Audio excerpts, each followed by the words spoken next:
To take a screenshot without status and navigation bars on Samsung Galaxy S24 Ultra, you have to enable hide status and navigation bar option for your screenshot. To do so, swipe down the top of the screen and then tap setting icon.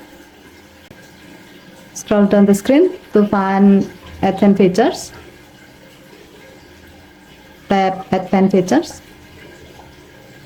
Tap screenshot and screen recording, and then tap the gray on offset next to hide status and navigation bars until the switch turns blue to turn it on.